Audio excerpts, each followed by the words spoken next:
Welcome to Taking Care of Lady Business, where we put the business back in lady business. Hosted by Jennifer Justice, founder and CEO of the Justice Department, a management strategy and law firm that works with female and woke male entrepreneurs, executives, talent, brands, and creatives to build and maximize their wealth, focusing in the areas of tech, consumer product, finance, media, entertainment, and fashion. Jennifer interviews entrepreneurial women who have done it all, who will be sharing their secrets on all things business, especially as a woman. These highly successful women will share strategies and insights, including what not to do and what it takes to win. And now, here's your host, Jennifer Justice.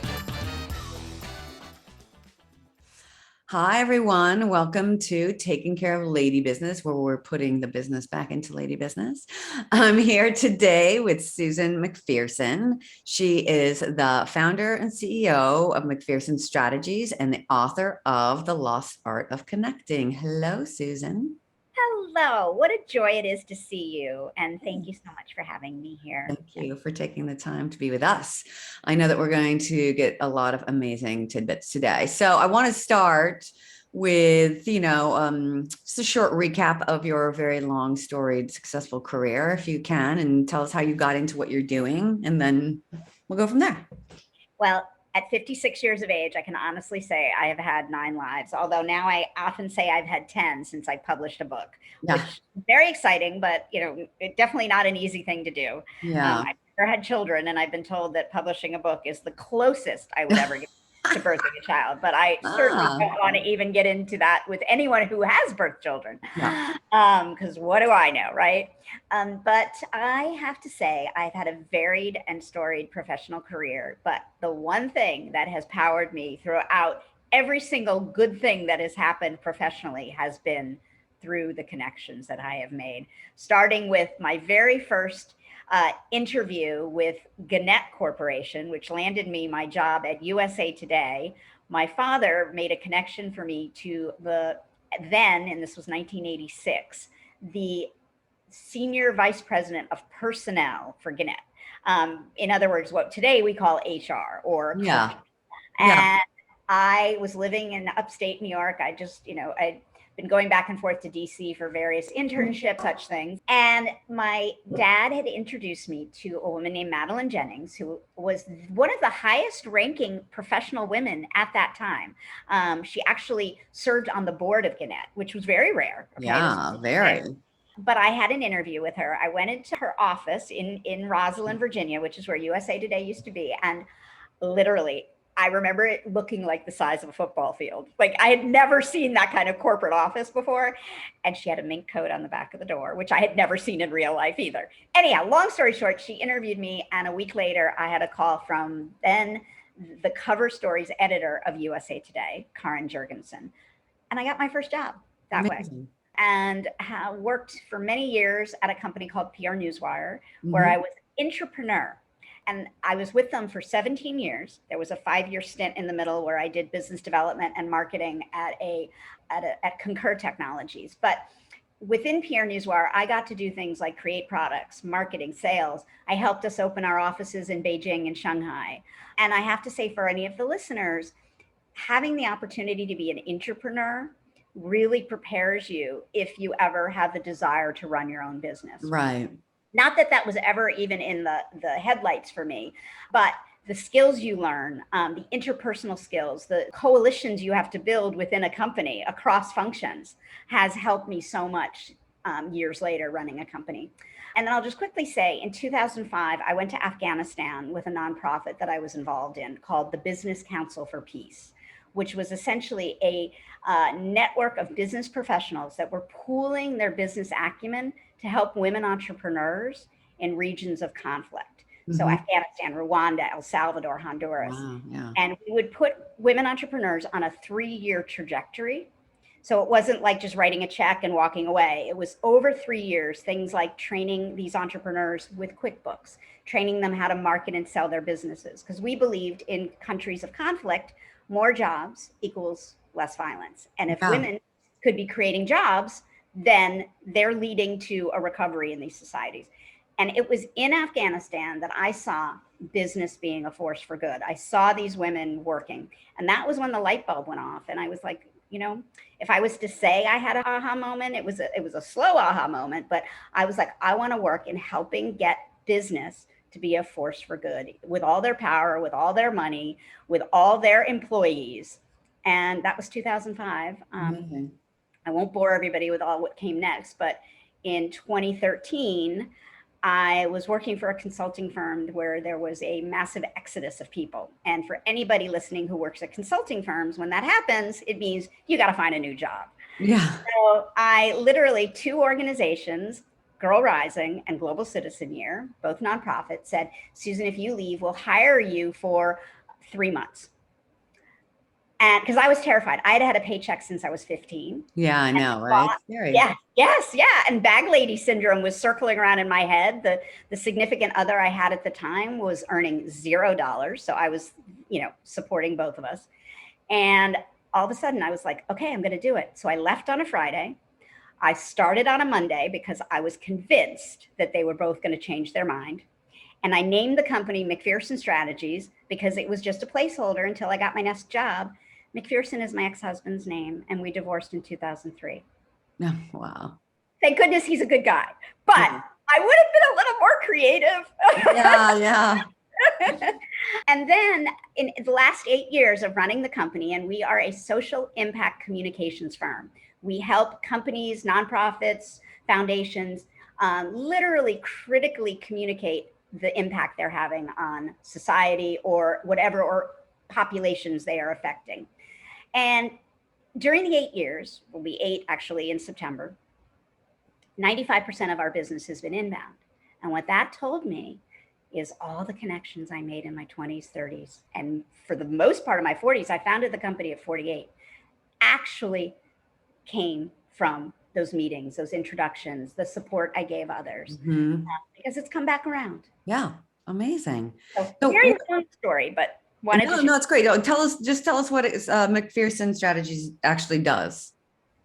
We help all the tools that a communications firm would use: earned media, PR, digital, social, coalition building, partnership creation, but for the amplification of purpose and impact. So our clients range from Tiffany & Co. Foundation to Salesforce to Zoetis, which makes pet pharma, to the Women's Philanthropy Institute, Reimagine Gender, a membership association called Leadership Now, which is galvanizing business leaders to protect democracy, because voting rights are being curtailed, and it's a very kind of scary, precarious situation.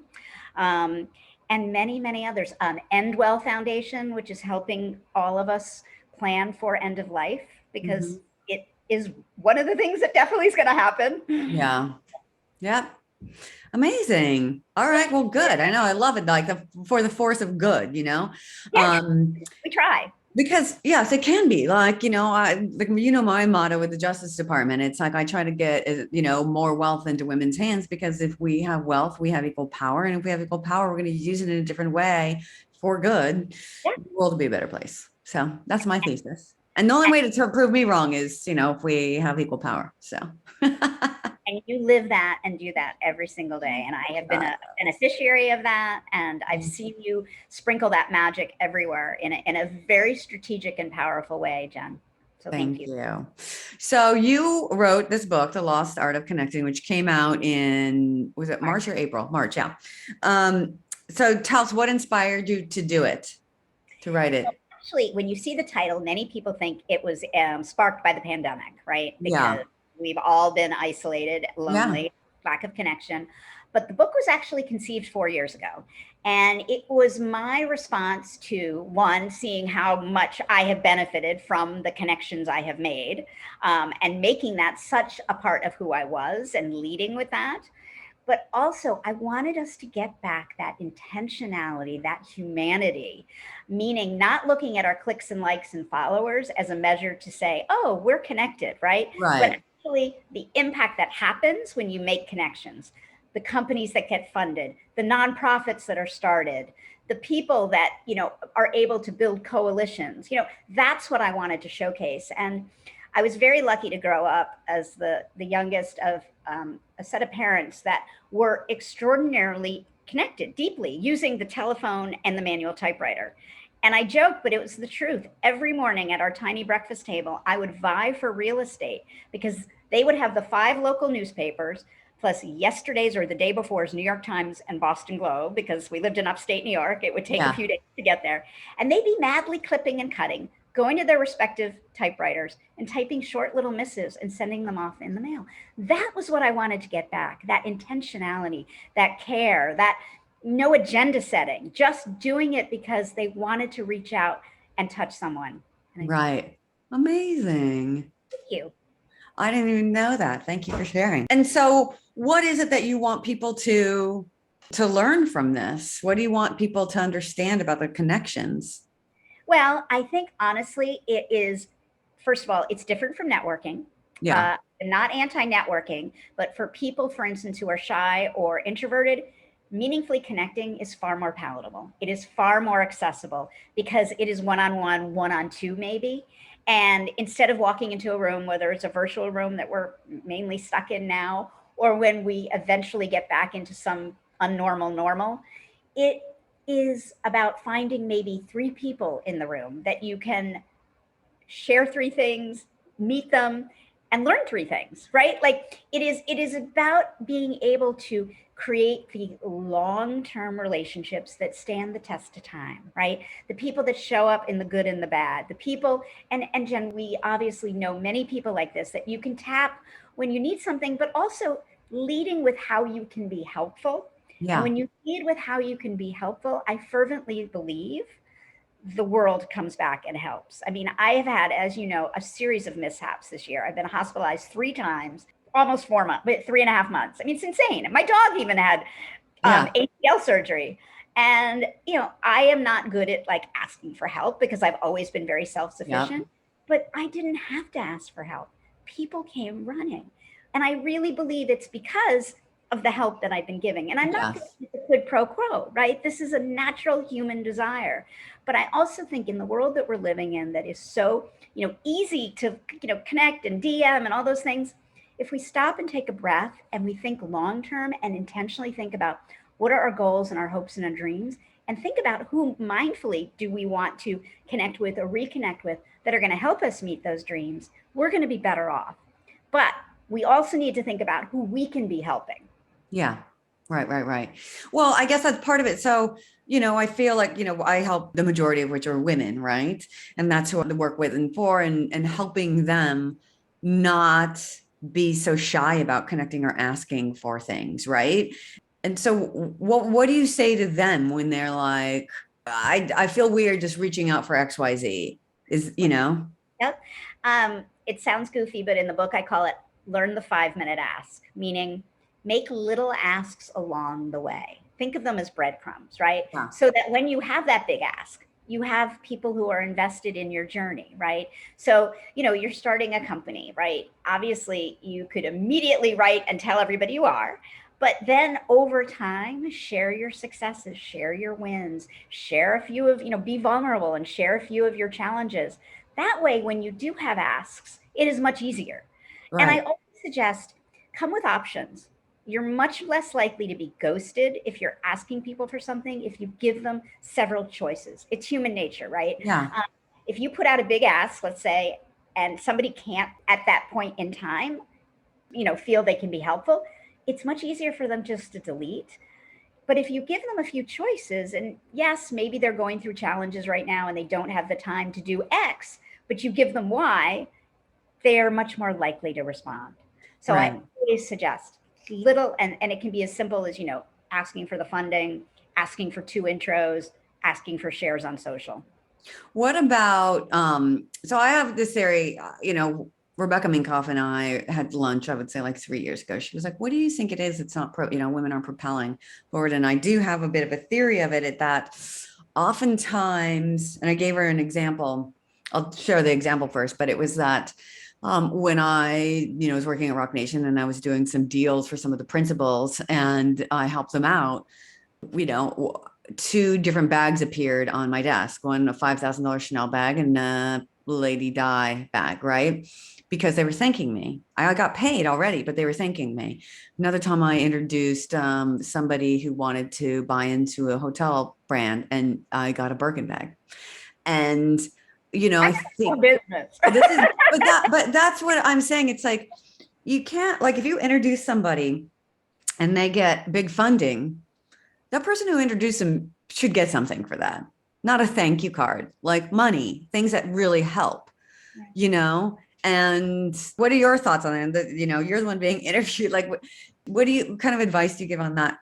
Sure. Well, I agree with you, obviously. And it's something I learned very young, manners, right? I mean, it's embarrassing to share this, but when my dad would, if he bestowed a gift on like my cousins, so his nephews and nieces, if they didn't write him a thank you note, he would send them a self-addressed thank you note. Okay. I mean, my father was a professor. He taught for 4 years at a women's college. And I was like, that kind of like, you want to put your head in the sand. You're so horrified. Yeah. But Dad, don't do that. But, obviously I never expect anything. And that's just partly who I am. If they do, then that's a wonderful thing. But I tend to look at it as the long haul. Yes, we should always circle back when when somebody introduces us to somebody and let them know what happened and let them know the good that happened. Because number one, it's the right thing to do. And two, you're perpetuating that connection that you made.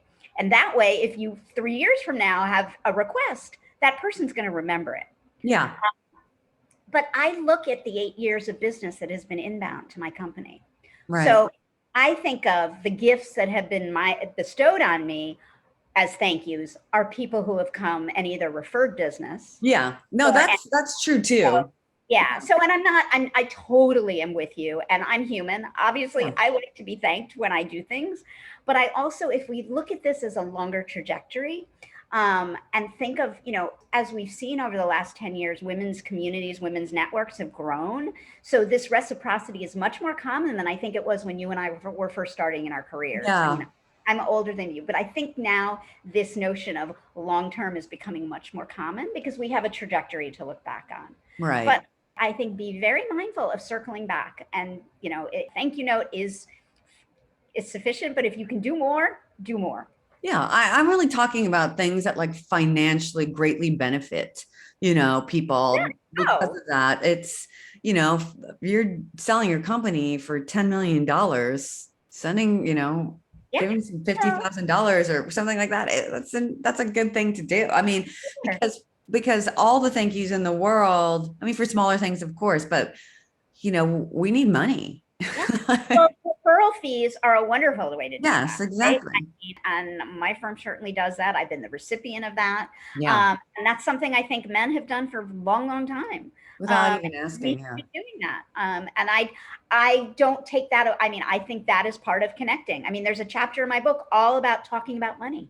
Yeah. As the means to connect, because it is something that we all deal with. It is a commonality among the uncommonality, right? No matter who we are, we have to deal with money. So again, see that as a means to foster connection and something that we abhorrently don't want to talk about. Right. Talk more about that though. What do you say in that chapter about money in particular? Well, everything from if you are of privilege and have resources, to use it in ways like angel investing to literally not only be able to support others and help, in my case, I fund women entrepreneurs, but, and I feel very fortunate to have the ability to do that. But what I have found by doing that is I've been able to learn about their entrepreneurial journey that then helps. So it's not one-sided. Then I can bring that back to the company that I run. Yeah. Because even though I was an entrepreneur, founding a company at 48, I didn't have the kind of, to be honest with you, I still can't manage an Excel file. So, you can't do everything, right? Like I don't ever want to manage an Excel file. But I meant, I am an accidental entrepreneur, but I'm just saying by the notion of using that resource that I had at my disposal, it's also helped me. I also think, where you can be philanthropic, that opens doors, but also it enables you to learn perhaps things about the world that you wouldn't learn if you weren't able to fund. And I think it's important just to have the transparency, because when we know, for instance, what each of us make, that is information that then we can go back and use when we're negotiating raises, when we're negotiating new job. But if we don't know, we're in the dark. So the chapter actually talks about all these ways to actually, there's, I think, if I remember correctly, like 10 questions you can ask to start the questions. I also showcase, in full transparency, she's a client, but her name is Linda Davis Taylor, and she runs a podcast called Money Talks with LDT. And she rose to the highest ranks of the investment world. And now in retirement, she wants to help young women talk about money, because we're all, I mean, I'm putting myself, not a young woman, but it's a really great podcast. And and I know many of the guests that have been on there that talk about how we can have these conversations. Exactly. And then so I want to talk a little bit about you investing in women and female founders. Yeah. How did you get started in that, and why? Well, about 10 years ago, when this may sound like a bad excuse, but when I realized I wasn't having children, I had some money from the horrible death of my mother. There was a class action lawsuit. My mom was killed in a hotel fire that my family was able to retrieve after a 10-year civil lawsuit. This was back in the 90s. And I socked that money away, and I decided that was, for a rainy day. Well, come, 10 years ago, which was 15 years later, I was kind of like, well, I don't know if that rainy day is ever going to come. And what can I be doing to honor my mother's legacy? My mom went back to work when I was 7. A huge proponent of women in the workforce, and a huge proponent of ERA, et cetera. And I thought to myself, this could be a way to use some of that money for good. I had always tried to be philanthropic. And I'm not saying you do one or the other, but I thought this would be a good addition to that.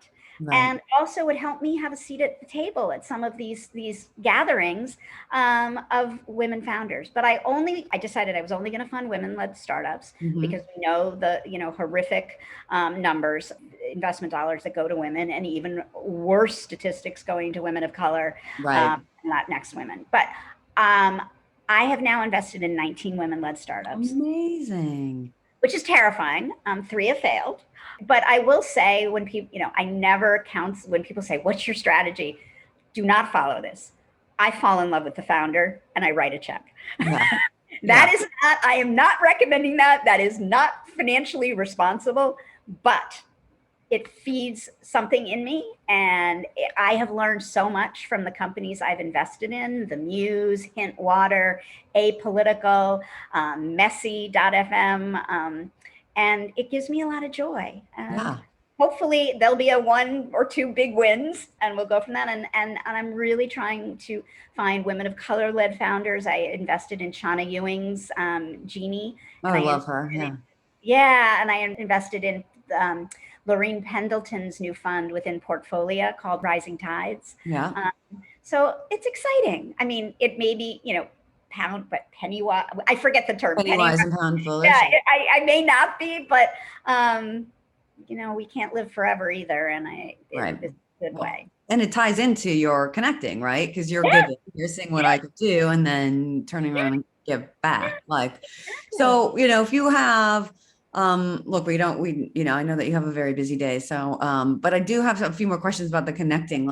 What advice do you give people when they say they want to connect, or they just don't know how, and they're stuck in their job, or, who are the people they should connect with, and how? What are the easiest steps? And I'll quickly go over the methodology in my book, which is called Gather, Ask, Do. In the gather phase, which is primal in a sense, you do that most important connection, and that is with yourself. And you literally do a kind of audit to figure out, what are your hopes and dreams in the next 4 years, 4 months, 4 weeks. And I would dare say that this is a very good time, this weird vortex we're living in, okay? 2, think about what are your superpowers or secret sauces. And believe me, every listener here has many of them. Yeah. Because the underlying theme of the book is leading with, how can I be helpful? You can't be helpful if you can't think about what you can be doing to help, right? Yeah. And then think about, who is it that you want to connect with or reconnect with that is going to help you meet those dreams, and also that you can help them meet the dreams. And lastly, what are you going to do to break that hermetically sealed bubble that, myself included, live in, when we tend to surround ourselves with people that look like us, sound like us, that are the same color, race, and cultural heritage as us. So that's the gather phase. When you're done with that, and obviously it's an ongoing process, is the ask phase. And the ask phase is where you actually think and determine what are the important questions I'm going to ask others so that I understand what their hopes and dreams and goals are. Right. If you listen carefully, which we are woefully bad at doing, myself included, Yeah.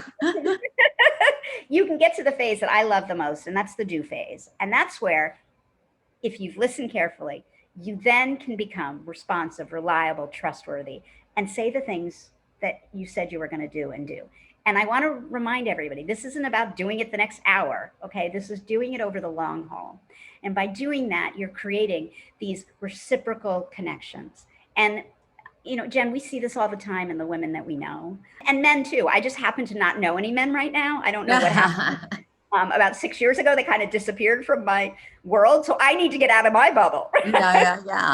Yeah, sounds like it, right? Taking your own advice. Amazing. Thank you. That's so smart. How did you come up with all of this? This is just thinking over time and witnessing, experiencing. Yeah.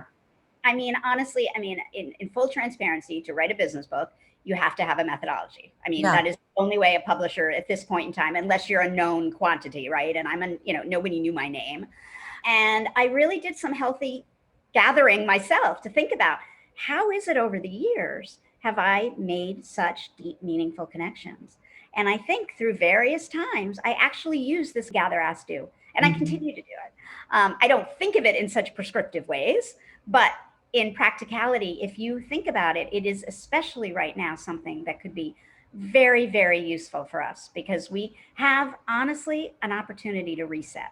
And I haven't seen that in my lifetime. When do we have a do-over?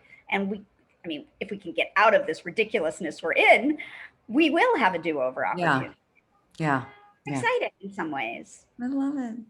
Thank you so much. Okay, I have one last question, which I ask everybody. What is the worst advice you've ever been given? Just put your chin up and smile. That'll solve everything.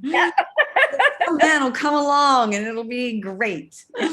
I will tell you that my late father gave me great advice that I have used over the years. And so it is from a man, but this is a man who taught at a women's college for 40 years. So he was very attuned and had 2 daughters. He also had a son, but still. And he said to me, nothing is a prison sentence. So don't be afraid to take risks. You can always go back. Obviously, he wasn't intending that his daughter was going to end up in prison. It still happened.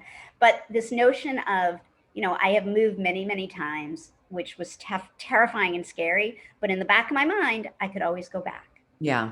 When I left Seattle and I came to New York, in the back of my head, I could have always gone back.